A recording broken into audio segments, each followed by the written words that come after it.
Hello दोस्तों, नमस्कार।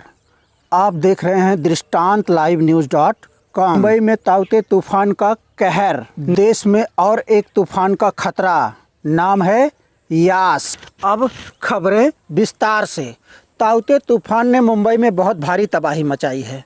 जिस तरह से तूफान ने सड़कों पर पेड़ों को उखाड़कर फेंक दिया है, उस तरह से देखते हुए ऐसा लगता है कि इस तूफान ने मुंबई का बहुत बड़ा नुकसान किया है।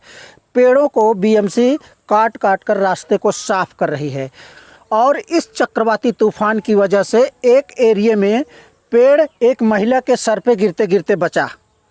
इस तरह से इस तूफान ने मुंबई में बहुत बड़ी तबाही मचाई।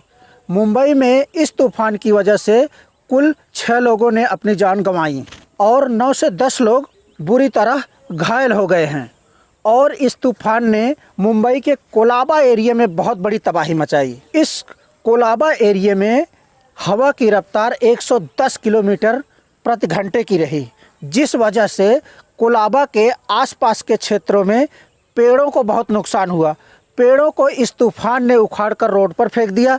इस तूफान की गंभीरता को देखते हुए मुंबई शहर एयरपोर्ट बंद कर दिया गया और बांद्रा से वर्ली को कनेक्ट करने वाला बांद्रा वर्ली सी लिंक को भी 2 दिन के लिए बंद कर दिया गया। इस तरह से मुंबई का जनजीवन बुरी तरह इस चक्रवाती तूफान से प्रभावित रहा। देश वैसे ही कोरोना की मार को झेल रहा है, ऐसे में ताउते तूफान ने आकर देश पर एक और आघात किया है। देश में एक और तूफान आने का खतरा। इस तूफान का नाम है यास। अभी हमारे देश में ताउते नाम का चक्रवाती तूफान आया हुआ था।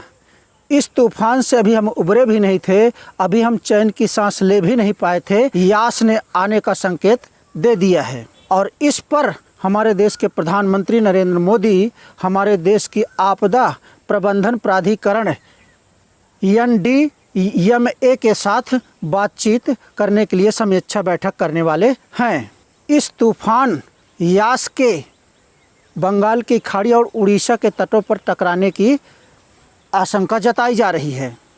प्रधानमंत्री इस तूफान से निपटने के बारे में बातचीत करेंगे और अधिकारियों के साथ चर्चा करेंगे।